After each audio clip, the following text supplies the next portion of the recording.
Hello, everybody. Welcome back to episode 2 of Questioning Official Narratives. Today, I have, again, Dr. Will Tuttle, the author of The World Peace Diet, The World Peace Way, Food for Freedom, a legendary animal rights activist and speaker and author. We have him here today. We will be talking about mind control and how it is exacted on us as the collective. So without much further ado, here is Dr. Will Tuttle. Hi, Will. Thank you very much, James. Great to be here. Thanks everyone. So nice to have you back. I'm really excited for this one. I think we'll have some really spicy content here for everybody and some real thought-provoking things to present that we'll get into. But I guess the first thing, we'll kind of set the tone a little bit. Basically, we're going to be talking today about modern societal structures like media, education, and diet structures, and how they contribute to a form of mind control, essentially, that shapes our beliefs and behaviors. So I think we have a video that we were going to play that first. Yeah, so let me just say a word about it first. Yeah, Excellent. Thanks so much, James. Yeah, so this is a video, very brief. It's only 2 minutes, and it's the only media we'll be sharing during our conversation here that we're planning to, but it's basically a very brief summary of an important experiment done by Solomon Asch back in the 60s. And it's about the power of group conformity and the way that we are all, in many ways, subjected to fitting into society. And it preluded, in some ways, more experiments that were done a little later by Stanley Mgrim, who also, and maybe I'll talk a little bit about that afterwards, but this is a very brief summary of the Asch experiments, which I think are very revealing, very interesting. And so let's go ahead, James, and go ahead and show that. Fantastic. We can go from there. The Asch experiment is one of psychology's oldest and most popular pieces of research. A volunteer is told that he's taking part in a visual perception test. What he doesn't know is that the other participants are actors, and he's the only person taking part in the real test, which is actually about group conformity. Please begin. The experiment you will be taking part in today involves the perception of line length. Your task will be simply to look at the line here on the left and indicate which of the 3 lines on the right is equal to it in length. So, for example, if you... The actors have been told to match the wrong lines.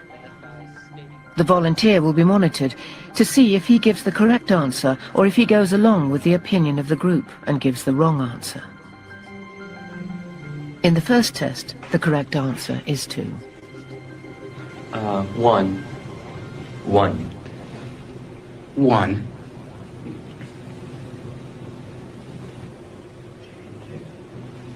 2. 1. Once again, the correct answer is 2. 3. 3. 3.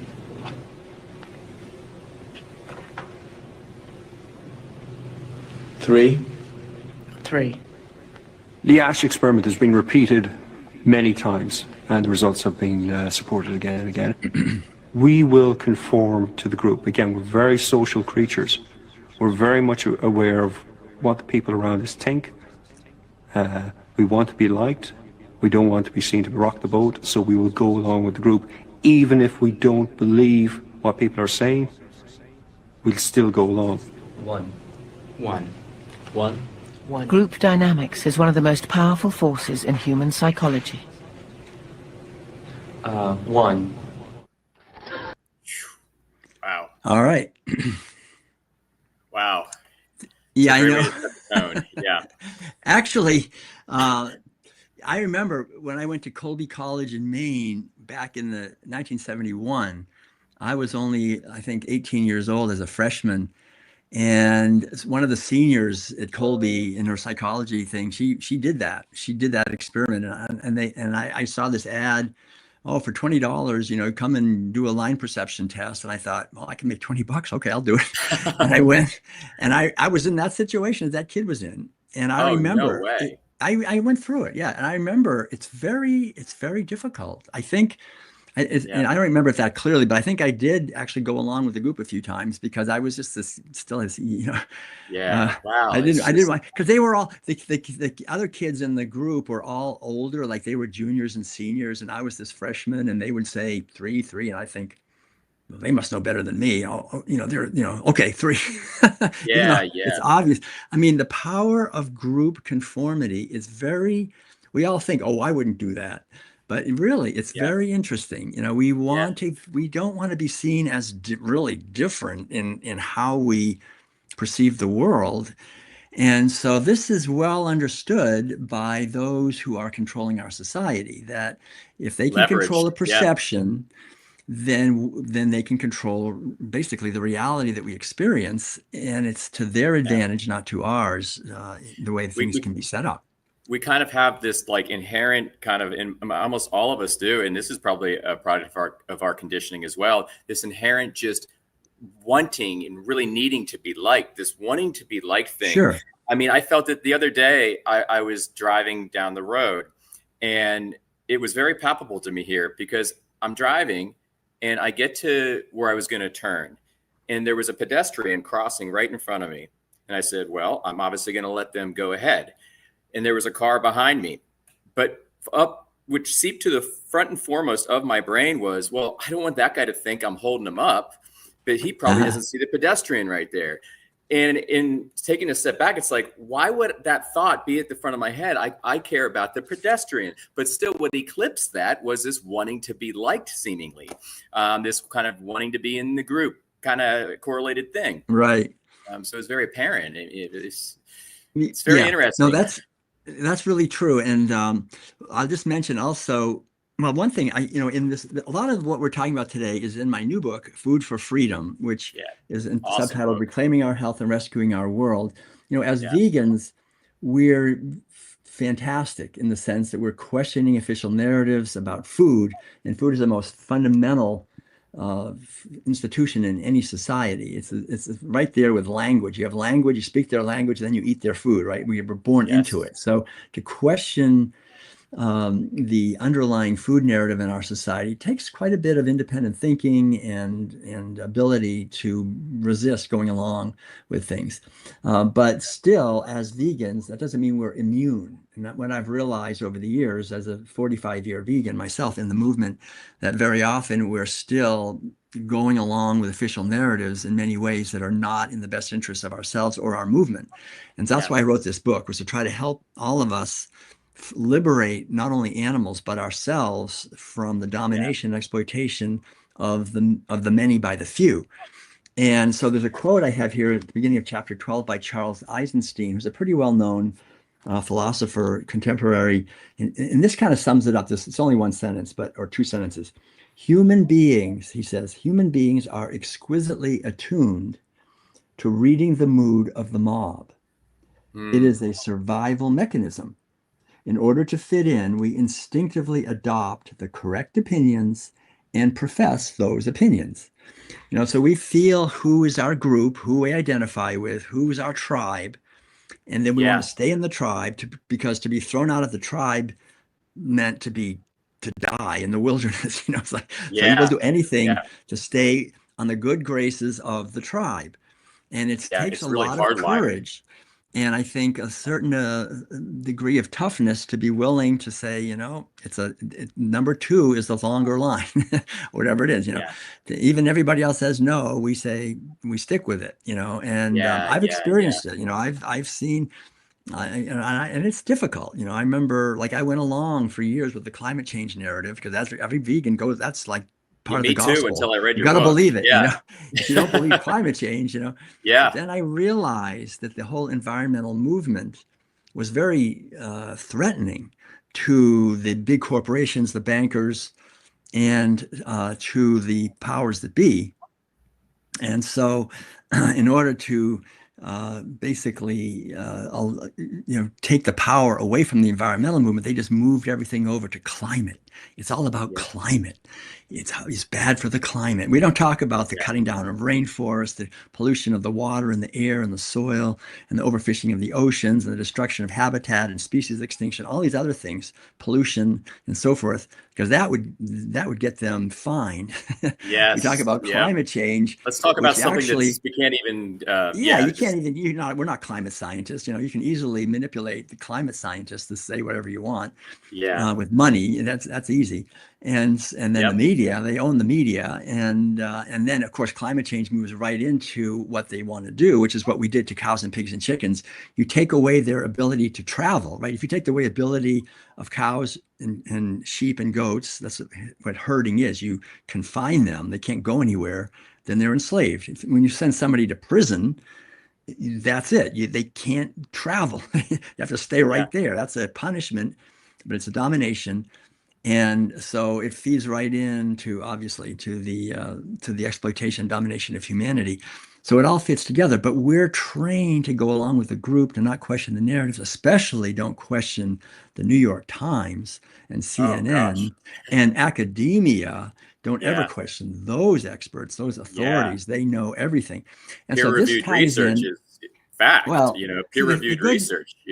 Yeah, exactly. But the good, for me, I'm very blessed because I actually went through it. I actually went through and got my master's degree at San Francisco State, and then I got my PhD at Berkeley, and it was the #1 ranked school of education in the whole of North America when I went through.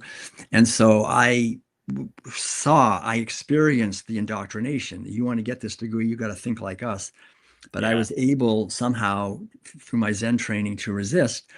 And so what I really want people to understand is that getting more education is not necessarily in your best interest in terms of being freer and Yes. thinking, 100%. because in many ways, my PhD actually is in the philosophical foundations of education. So I dove deeply into education. And in many ways, a better word for our educational system is an indoctrination system. Is really what it is, because we're told that we can think freely, but basically it's indoctrinating us. And the farther we go through and the more educated we become, in many ways, the more indoctrinated we become. And yet it's invisible because we are approved of by the very system that offers us the rewards, financial and status-wise and otherwise, so that we become even more, in many ways, enmeshed. And we do. I mean, I've become enmeshed, and it's a constant effort to stay free in our mind, and then we lose status, right? I mean, I've lost status quite a bit. I remember back in the good old days, I was on Wikipedia when the World Peace Diet first came out. For many years, I was on Wikipedia, and then I wrote one article back in 2013, I think it was, where I questioned vaccines. I said, vaccines maybe are not, they're not vegan and they're not a good idea. But it was only like 1 or 2 sentences in a whole article I wrote. And that was it. I was thrown off of Wikipedia. When I started lecturing in Europe, I mean, I was already lecturing in Europe, but I went, somebody brought that article up. They said, you had something, I found it. They wouldn't let me give lectures in Switzerland because I had questioned vaccines back in 2013. You're a financial threat to them. This was way before COVID, way before anything. So when COVID came and I was questioning vaccines all over the place, then it's like, I got blacklisted in a lot of the vegan, anyway, I'm not going to go into it, but basically the idea is you pay a price, but on the other hand, we are called, I think, in this lifetime that we have, like Gandhi has a beginning of the very beginning of the book, a quote from Gandhi. He says, lies corrode the soul. Truth nourishes it. So we have to realize that if we go along with lies or we don't question lies, it really corrodes our very being. Truth, we are called always to try to connect with the truth. And that's hard to do in our society. Thing we should be tasked with. You're absolutely right. And one of the things you talk about is it is kind of that in your writings, and how basically it's just as bad if you're kind of ignorant and you haven't gone out of your way to deep dive and find the truth, because we do have that capacity there for us at all times. We just have to light the candle and go find the truth. But if we remain willfully ignorant, that can be just as bad. It makes a lot of sense, especially how the way you wrote it and you laid it out in the writings. Thank you for making that point. Yeah, it takes a lot of work. It really takes a lot of work. And I've spent thousands of hours researching all this stuff, partly because I really want to be as confident as I can be that what I'm saying is founded on truth. And I think another aspect I just want to bring in quickly is the Mgrim experiments, because the Mgrim experiments, and actually those experiments were so shocking to people that they banned it. You're not allowed to do any experiments like that anymore. But right after that, Stanley Mgrim was wondering, like, why do people go along with tyrants? Like, why don't they resist? And so he did these experiments. I won't go into it because most people already know. But he would have someone say that there'd be somebody in the room and they would have to answer questions correctly, and if they made a mistake, and it was a likable person, they met the person ahead of time, it wasn't some kind of enemy or some unknown person, it was a person they had met, and they were behind a wall, and if they made the incorrect answer, then the instructor, the researcher instructed them to give the person a shock. And it starts very low, just a mild shock, but it goes higher and higher and higher. And they have to crank it up more and more and more until to a certain point, on the other side of the wall, the guy is screaming, he got another one wrong. And the authority just says, well, you got it wrong. You have to shock him.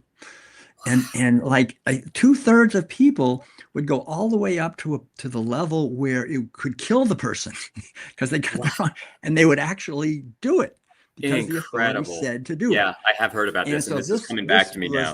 It was so traumatic for the people to realize that they had within them an inner slave who would even kill a nice person just because some unknown authority figure.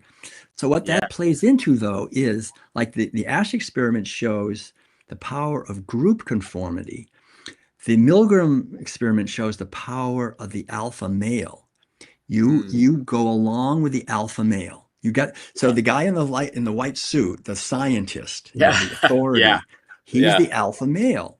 He's just in the hierarchy of mammals, basically for the most, in our sort of whatever we are, primates or whatever, it's like almost at a very deep level, you better not get on the wrong side of the alpha male. You better go along. Even if you have to kill somebody, you better stay on the right side.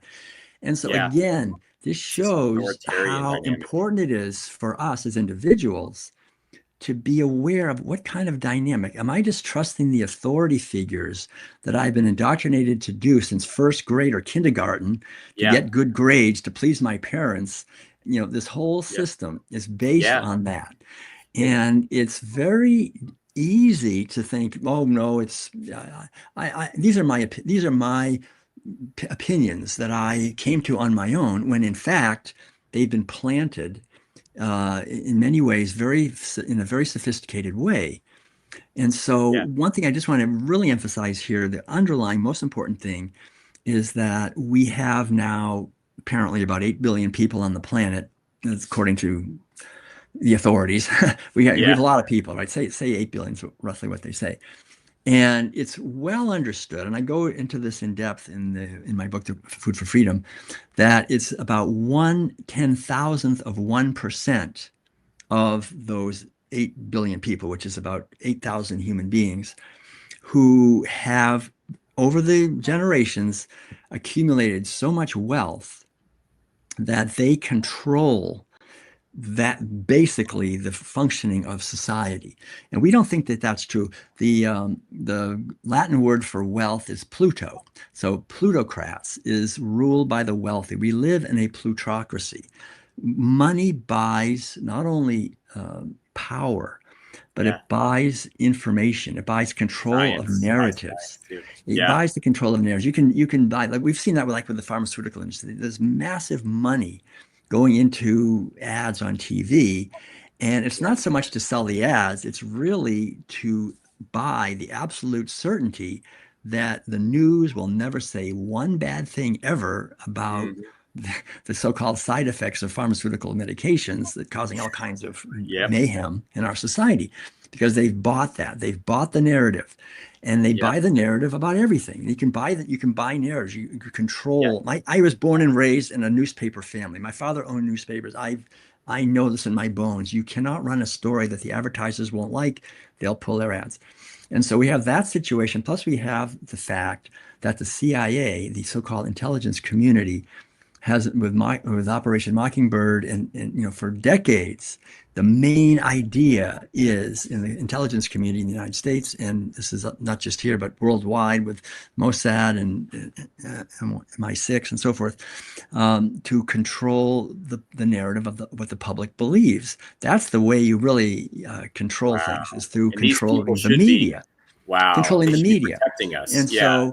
so William Casey, who became the head of the CIA under Reagan in the 80s, said, very clearly, he said, we will know that our information systems are working well when everything that Americans believe is false.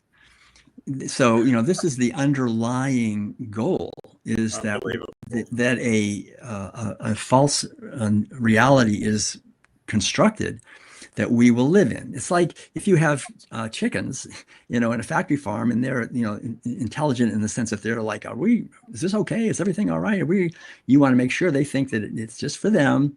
Yeah. And we'll take care of you. We'll make sure you're in good shape. We'll feed you. We'll give you health care and all that. But the whole point is to exploit the chickens.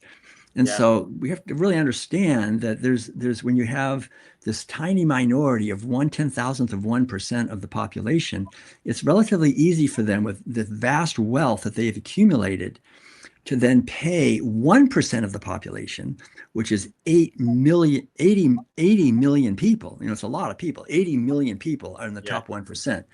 Those are the managers. Those are the ones that are running all the corporations, the government agencies, the academia, the entertainment industry, the media. They're well paid to do their job, and they do it very well. And so, and it's been documented. It's obvious that 1% back right before COVID in 2018, they had top 1% had the amount of wealth equal to the other 99%, and by 2022. 4 years later, they had twice the wealth of everybody else. And so that wealth isn't just wealth, it's more power, more narrative control. And we see censorship. We see that anyone who tries to say something else and question the group narrative or question the authority figure, those two, the alpha male or the group, it's not going to happen. I've been censored. A lot of people have been. But a lot of times the censorship is gross.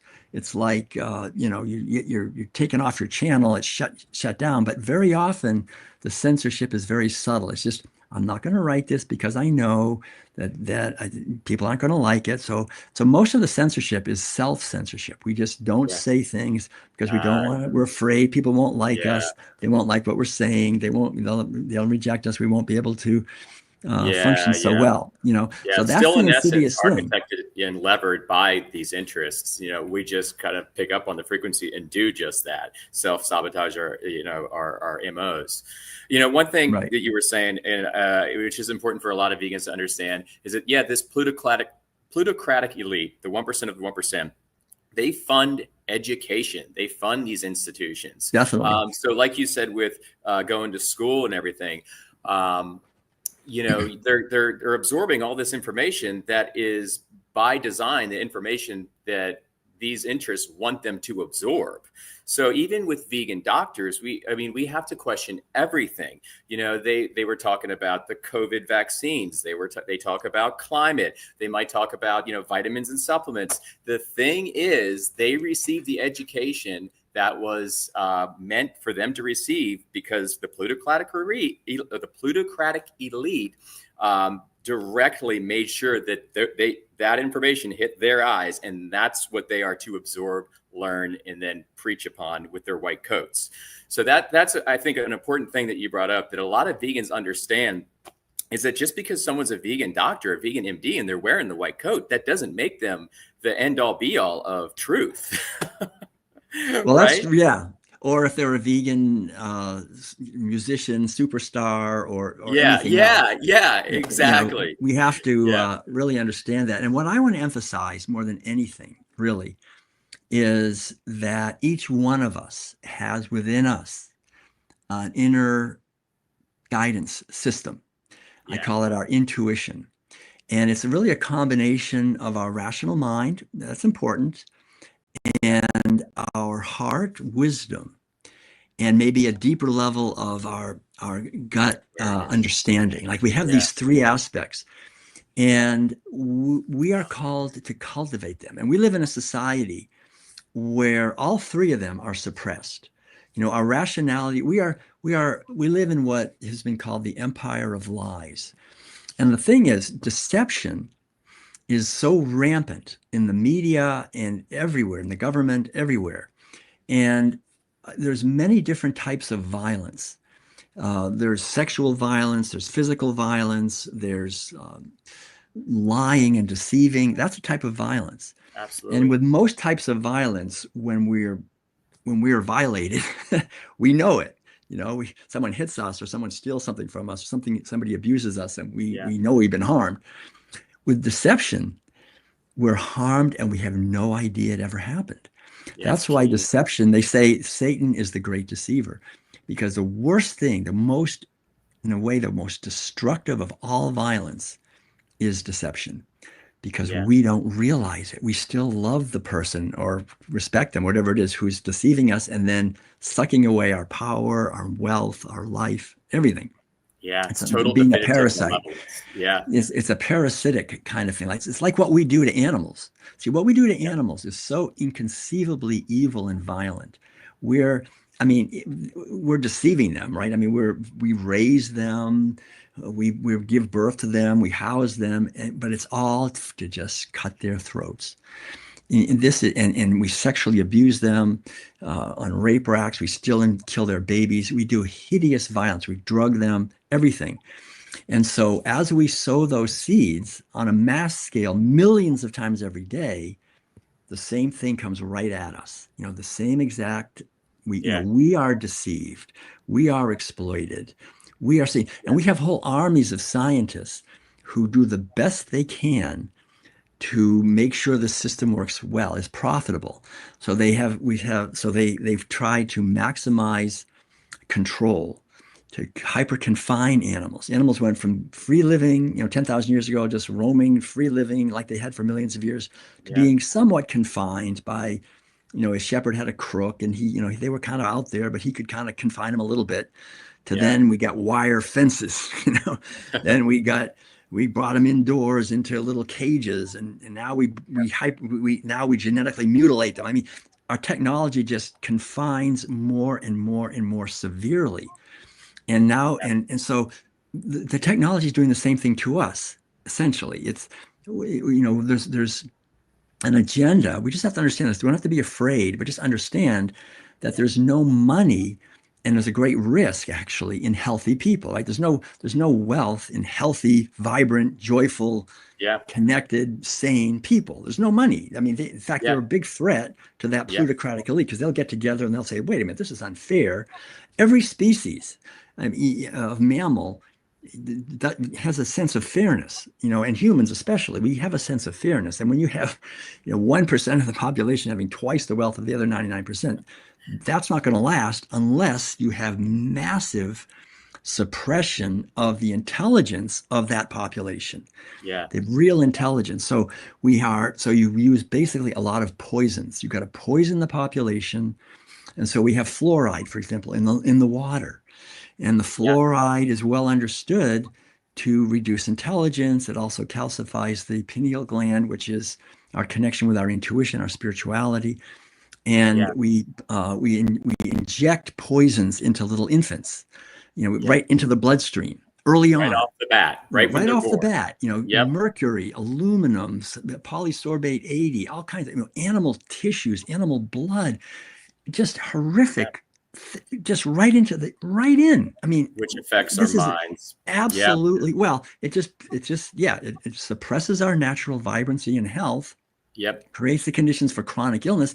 And so when chronic illness comes, when they're 10, 20, 30 years old, 40 years old, along the way, as it does, chronic illness went from, as you probably know, from like less than 8% of the people when I was a kid to now it's 67% of the people. 2/3 of the population has chronic illness. Chronic illness basically is where they say, we don't know how to cure you, but we have a drug you can take for the rest of your life. Yeah, yeah. And then you've got the population dumbed down, dependent financially and everything else. And then you just douse everything with massive misinformation, disinformation, so people don't, and lies basically. And what that does is that causes divide and conquer, because some of the people will believe the lies, other people will question the lies, and you've got them fighting. And so truth unites people. People understand truth, but we can only understand it when we are at the level where we can understand it. If we're at we have to vibrate at a high enough level that we can understand the truth. If we're vibrating at a lower level, we won't get it. Yeah. And so the key is, it's really up to each one of us as an individual to be responsible for the quality of our perception, because it's really our perception that is being targeted in what is referred to as fifth generational warfare. Warfare has gone through 5 generations, from very crude hitting each other with clubs, to guns, to machine guns, to missiles, to now 5th generation warfare. It's all about the mind.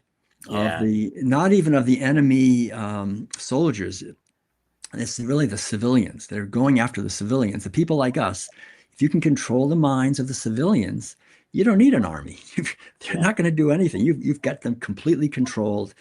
And so again, this plutocratic class, they have many ways that they get together. They have, there's the World Economic Forum, there's a Trilateral Commission, the Bilderberg Group, the Aspen Institute, there's just the United Nations, basically. These are all set up by the Rockefellers and other plutocrat powers in order to they always give the semblance of caring, kindness, abundance, always equality. Signaling like that. We always think it's for our own good. We have the they're 17 Sustainable Development Goals, SDGs, 17. Who doesn't want sustainable development? And who doesn't want health care for all? What that really means is you vaccinate everybody. Yeah. They make it sound so good. And I learned, this is very important, to understand how our natural compassion and kindness and caring is weaponized against us. And I learned this way back. I remember I was a Zen monk in Korea back in the 80s. And then I eventually came back from that. I decided to get my PhD at Berkeley, and I did. And then I was teaching college. So I was teaching college at Chabot College in Hayward, California. And my first course I was using as a textbook, a book by Fritjof Capra, the great physicist, called The Turning Point. And he had a whole chapter in there about the Green Revolution. Yeah. And you think about the Green Revolution. That sounds so great. Yeah. Wow, the Green Revolution. Yeah. And so back in 1980, what was it, 87 or 88, I was teaching this course and I was really researching the Green Revolution. It's exactly the opposite. They again, and this is the same thing. We have to understand green energy, all these things that sound so wonderful. It's the exact opposite. Our natural yearning to connect with nature is weaponized against us to manipulate us and dominate and exploit us. So the Green Revolution was basically a name they coined, the chemical petroleum complex wanted to go into places like Africa and South America and Indonesia and Asia, all over the world, and exploit them with agricultural practices like we use here, where you get the people who don't have much money to take out loans, and then so they can buy genetically engineered seeds. Back then they weren't genetically engineered, but they were hybridized seeds that would need a lot of fertilizer. And then they need to have petroleum and petro-based fertilizers, and then they need pesticides and herbicides. So we've got all this stuff. So we get them into debt, then they can't pay it back, and then we can impose austerity measures on them. We can control their government. You can just completely dominate and take over countries through the Yeah. Green Revolution. And so the foundation of agriculture with the Green Revolution went from soil to oil. It was about what they did here. They did it here first. I mean, it's terrible what they did. The soil in Ohio, it was like when they came from Europe, it was like 10 feet deep or something, and now it's like a few inches. It's just Yeah. all Wow. you just keep putting Wow. petroleum fertilizers down and It's just pesticide, so herbicide, and malevolent. fungicide. Yeah. Well, It's all, it's profitable though. It's the yeah. thing that's Yeah. profitable. It's very profitable not only for the pharmaceutical industry, which you Yeah. refine petroleum into petrochemicals and douse the land with that. But then people eat all that stuff, then they get sick. So then you refine the petrochemicals into pharmaceuticals, which is the next level of petroleum, and you give them drugs that they need for their cancer and their diabetes and their heart disease and their liver disease and their strokes and their autoimmune disease and their birth defects and everything else that's caused by the chemicals that you're making money on. It's all about profit. And the more people uh, eat that food and take those drugs and watch the TV, that not only junk food, but the junk news, they believe in the Green Yeah. Revolution. And then they believe in green energy, and they believe in the Green New Deal. They believe all these things that are actually the opposite of what they say. They're ways to make us weaker and sicker and more Vulnerable. exploited. And Yeah. we don't realize it because we're part of a tribe that buys into it. So we have to buy into it also. Yeah. And if you question it, oh God, Yeah. goodness Yeah. God gracious. forbid. In the So- World Peace Way, the book you have recently released, you talk about how we can develop our and find and more so see our true intuition and make decisions and see through deceptions out of our own intuition and finding and really seeing our own intuition. Can you talk a little bit about that? How we can cultivate and develop that inner knowing and that guiding light that will help us kind of see the truth and be able to protect ourselves and our families from these deceivers and manipulators? Yeah, I mean, that's a great question. And all of this, what I feel in many ways is like with the book Food for Freedom and with this book, The World Peace Way, this book is about a good like 350 pages, and I'm trying to condense that into 20 minutes or something. So I really hope people will get a copy of this. And also in the back, just to let you know, people say, well, how do you know what you know? How do you learn? And I have here online resources, all these different online sources of alternative information. So we don't have to go to the New York Times and CNN. We can go to the Environmental Working Group. I have all these different. Oh, cool. I didn't even know that. I didn't even see that. Check it or out look at because that. there's great sources of information and also of healthy products that don't have chemicals in them. And it's also in the back of this book. We have a whole list of online resources and places where you can buy healthy personal care products, cleaning products, foods, all these different things. I mean, the main foods, of course, are grains, beans, nuts, and seeds. But to answer your question, developing our inner guidance system, I have a book on that, actually. It's called Your Inner Rounds, the Keys to Intuitive Living. It kind of takes you on intuition. I've actually never read that one, but I know you have that. Intuition, it's our intuition. And again, it's like everything. It's just about practice. I'm a musician. I play the piano. I've composed. One of the greatest strengths, I think, we have as individuals is our musical ability. We all have a musical ability. And I was born into a musical family. My father played the piano. And so I learned from the time I was 2 years old, I was playing the piano. I've composed over 800 pieces of music. Real quick fun fact about me. My dad is also, he plays the piano, and he has a huge affinity for music. He actually leads the choir at the church that he goes to. I think you guys would really get along those lines. If you were to meet him, he's just out of control. Well, nice, beautiful guy. But you guys have that in common. I always thought that was really cool. But yeah, pardon my interruption. No, the thing about music is that when you get into it at a deep level, like composing or playing and understanding it, it's working with energy and vibration. Yeah. And with the power of relationships and tension and release. And you get to see how society is run the same way. Like with COVID, they just built up the tension. You have to wear a mask. You have to social distance. You can't go anywhere. You just build up this tension. And so in music, when I'm composing a piece, you build up tension. That's what makes the dynamic power of music. That's what's in our life. Our life, like I'm working to get a degree, and then I get the degree. I'm wooing this woman, and then we get married. It's like tension and then release. And And ebb we're flow pregnant for sorts. 9 months, and then the baby is born. It's like, it's like I see. It's like our whole life is like building up tension and then the release. So what they understand that they just build up the tension very powerfully, very violently in COVID, for example, and then they offered the vaccine.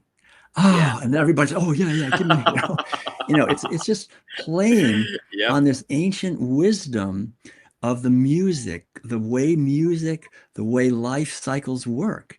So when we connect with our intuition, we begin to see the bigger patterns that are actually going on, and we're not manipulated so easily. We can still be manipulated, but the whole idea is that we begin to understand at a deeper level, and the deeper we go. So to answer your question, practice. Like my father played the piano really well. He was he played. I mean, he had his own dance band. He was a great pianist. And I was the oldest child, and he said, yeah, you can do it. You just got to practice, So I had to write it down. Every day I did 30 minutes, 40 minutes, 50 minutes, whatever. And gradually years went by, and I can sit at the piano and I can play. I was a church organist in high school. I played concerts all over the world. I've composed my own music. I mean, it's been the greatest thing in my life has been music. I brought me Madeline. She heard me play the piano. She came over to, because of my music, so cool. I mean, everything in my life has been so fantastic. I mean, I've had the greatest incarnation I can ever imagine. And a lot of it's because of music and because of questioning official narratives and being a vegan for 45 years. I mean, it's fantastic. It's liberation. It's joy. The point I want to really emphasize is the joy of living and the joy of being, and that we have nothing to fear ultimately because we're not these physical bodies. We have to really understand that. The main things, the main lies that they're trying to perpetrate on us are that we're just a physical body that was born and will die. I mean, if you get people to believe that, you've turned them into slaves, and that the whole universe is just physical. There was this big bang, for some reason, and then everything just sort of happened by chance. There's no rhyme or reason. It's just all random. I mean, that's a philosophy for, if you want to enslave people, you have them believe that, then everything's meaningless. And so then they're just competing with each other to get stuff. I mean, it's total philosophy for total slaves. And then the other thing we have to understand, really, the key of all of this, the way you can tell anything, really, when it comes to an official story, is it centralizing power or decentralizing power? That's the key. That's the question. So like with climate change, you can tell they're pushing a narrative to climate change. Does that centralize power or decentralize? Oh, we need to have a global approach. Everybody has to be, all these things like health, like pandemics, viruses. Oh yeah, you got to, is pandemic's going to happen. You got to have centralized control.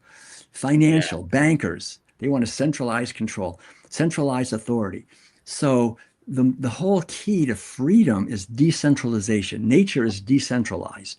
There's intelligence right down at the grassroots level on a massive scale. So the whole system is resilient. So the more we can decentralize, the more we can become self-sufficient for our own food, self-sufficient for our information, self-sufficient for our energy, community-based, small group-based. It's all about decentralizing. So just use that. That's a great way to tell. And then, but the thing is, when I say practice, it's practicing meditation, however you see that, but basically quieting the mind. When we get up in the morning, we've been trained to have a mind that is continually chattering. My old Zen teacher said, it's like having a popcorn popping machine that you cannot find the off switch. It's just always throwing up a thought. So we're bombarded with thoughts. And these thoughts are not ours. They're coming in, they're planted, and there are people, there's billions of dollars invested to make sure that the thoughts that are popping up in our mind are the thoughts that we're supposed to be thinking. What I can buy, what I can get, how I don't like them, what I'm going to do, what I can do to get ahead, whatever it is. And so the greatest practice we can do is to quiet the mind Yeah. and it doesn't want to. It'll fight like heck. So Yep. I've spent thousands and thousands and thousands of hours, not just practicing the piano, but practicing sitting in silence, watching my mind, bringing it back to the present moment. I do it every morning, 2 hours, just sitting in silence. And I think when we learn, it's an investment. People say, I don't have 2 hours, I don't have an hour, I don't have 10 minutes. Look, I mean, it's an investment in your sanity, in your Yeah. joy, in your sense of gratitude, in creativity, in harmonious relationships. There's no better way to spend time than cultivating our mind And you and talk about finding our connecting. true nature and Yeah, looking for our connecting with true our true nature. nature, which is eternal. Yeah. It's not just a word. I'm not just saying like, this that's waving at you. This is not. This is Yeah. just a mask. This is a temporary vehicle. Yeah. It's like me saying my car. I am my little Yeah. car. Yep. We are the being that makes this possible. When we understand that, then fear begins to evaporate. We can say, well, what's the worst they can do? They can kill us, or whatever. They can do something to the body, but they can't touch what we are. We're the Exactly. sky. That It stainless cannot be purity. damaged by the clouds. And so meditation can Yeah. help us, or prayer, if some people want something, creativity. But I think something where we regularly practice, like veganism. What is veganism? It's a practice. Veganism is an infinite practice. People say, I'm vegan. And so that means I don't eat meat, dairy, or eggs, or wool, or honey, and I don't wear wool, silk, or leather. I don't go to zoos and rodeos, and I don't buy products tested on animals. Okay, that's one level, but then there's a deeper level. That's what I talk about quite a bit in Food for Freedom. We got to go to that second level and the levels beyond that, where Yeah. we are sending love and compassion and joy and peace to all living beings all the time. We're realizing that one life lives through all of us, and we're living a life of kindness and joy and blessing others as best we can. When we're living like that, then we're actually approaching veganism, but we can go way beyond that. So it's a practice. But that's the Yeah. main point. It's just the idea that each one of us has the capacity to decide how we're going to spend our time. And Yeah. just use it. That's our great resource, and to just use it as best we can for inner silence. And then it's is a Sanskrit word, vairagya, which means discriminating awareness. So to cultivate discriminating awareness, being able to see what's true and what isn't true. And again, I'm not going to say I'm perfect. I don't think anybody is, but we can cultivate this capacity so that we're not fooled so easily. And Yeah. the more we Exactly. do that, the more we bless the world. People Yeah. who are easily fooled are very harmful to the world, because cause a lot of misery. Like if I just go along with whatever the government says, they say wear a mask, and I wear my mask, and then I'm basically saying, well, you should wear a mask since I'm wearing one. I mean, that's spreading Yeah. violence and fear, and the idea that these germs are going to attack. See, in many ways, I have to say the proof is in the pudding, right? Yeah. I'm not bragging, but I'm just saying, I've been following the way of life that is in here, of meditation and organic, whole plant-based foods, and cultivating, healthy relationships and so forth. And I'm 72 years old now, and there's a test you can take. I think I maybe mentioned this, called on an app called Don't Die, to tell you your biological age. And I've Oh, gone yes. I would say the last Yes. 30, 40 years, I've never been sick. I've traveled all over the Yeah. world. I mean, gone to China, India, places be, oh, you're going to get so sick, and doing really intense, Yeah. lecture schedule, flying every single day, taking the train, right? Yeah. And You don't go to because it's nothing, doctors. again, Yeah. it's nothing to be proud of, but I don't believe in germs, right? I'm not afraid Yeah. of any bacteria. I'm not afraid of any viruses. I'm just, it's just like Yeah. understanding that we live in a harmonious, benevolent universe. It's basically set up for us to be happy and healthy. Yes. The Yeah. only viruses really are mind viruses of fear that make us afraid of each other. Yeah. And when we cultivate kindness and love and caring, we can live in a more harmonious way. So I was just going to say, I've been blessed. I mean, I have a wonderful spouse. She feels the same way. She creates, she makes most of the food. I make a little bit now and then, but it's Yeah. healthy. really healthy Oh, Madeline's food. food looks so delicious. Some of the Yeah, videos you she's got put her on whole your cooking YouTube. channel. Yeah, it's Yeah, great. Madeline's No, I Intuitive know. Kitchen, Yeah, we're growing our own unbelievable. food. We have our food Yep. florist. You know, she's out there right now, and we're out there Yeah. every day. I just harvested like 300 nectarines yesterday off the tree. Oh, that's You know, so amazing. I mean, Oh, it's you just just topped what everybody else did yesterday with that.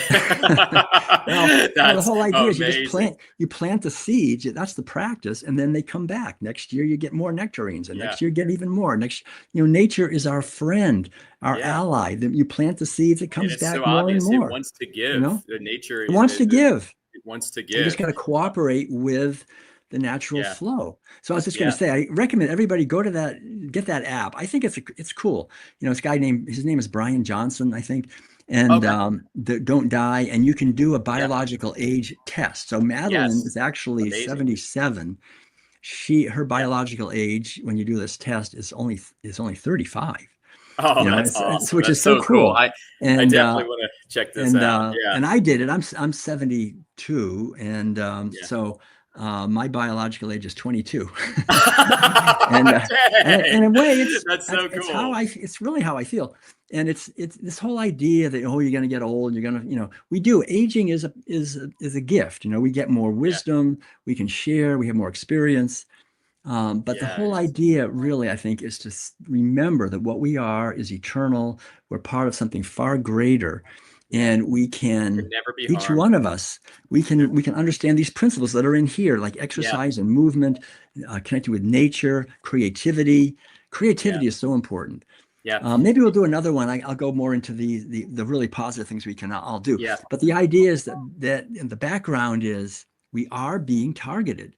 There are powerful forces that want to weaken us, not only individually through poisons and through misinformation, but also culturally, to weaken the cultural fabric, to break down families, to have lots of people from other cultures pouring in with whole different ways of looking at the world and causing chaos, basically, because when you cause chaos in a society or in an individual, they're easy to dominate and Yep. You exploit. can And control we've them. learned that from Yep. animal agriculture, right? Yeah. We are seen as livestock by the plutocratic class. It's not that they're Yeah. bad people. Like people say, well, I like bacon. They're not bad people. They've just been programmed to see pigs as Deceive. objects to be Yeah. manipulated and just used. And they're Yeah. not evil. They're just blind. Exactly. So the And I whole try to idea work is, that into my outreach too, because there's not too many activists that work that into their outreach. But that I think is very important for vegan activists to do, because we want people to know that we are on their side. And that is the main thing. We are not against them. We are against the argument, and we are against the people that have tricked them and the deceivers that have tricked them. So I think that is really important. Well, I think we had some great discussion here, Will. And one thing I like to add at the end is that, being that, us and our true nature is not material, it makes it so they can't leverage that. They can't touch that. They can never get to that. It's just when something is material, it can always be tinkered, levered, adjusted, and curated for a certain cause. And unfortunately, the plutocrats know that. Did you have anything you wanted to add, Will? I just want to thank everyone for listening, and thank you so much, James. We could 100%. go much longer, but I guess my main thing I'll add is we can maybe do another one, go more deeply into what's in here. World Peace Way, the Food for Freedom book. Sounds great. Really lays it all out. And I spent check those books out for sure. many years like doing the research and putting it all together. And I hope people will take time to read the Food for Freedom, or you can listen to it. I did it as an audiobook. I will be doing World Peace Way as an audiobook. I don't use AI. I do it all myself. Oh, that's awesome. It takes a lot of time, but I that's really awesome. love World Peace Way. Food for Freedom, World Peace Diet, definitely all amazing reads and must reads for vegans. World Peace Diet. That's the big one. Best book I've ever read. I'm so glad that I read that book, Will. It has affected my whole time horizon as a human on this planet. I mean, it has affected, what I do with my daughter and my wife, my parents. It is the best book I've ever read. Thank you so much for reading that. I'm sorry, writing that. And really appreciate everything you do as a vegan activist and your leadership in the movement. And thank you so much for being here. Great. So Thank we'll you. definitely do Thanks so another one, much. and let's do it on something in the world peace way. We'll figure it out, and then Okay. we'll come up with something for sure. I'm sure. Great. So Thanks, everyone. okay, sir. Well, have a great All right. day, Bless and you. look forward to talking to you next time. Thanks for everything. Thanks. All right, everybody. We'll take care, everybody. All right, bye, Will.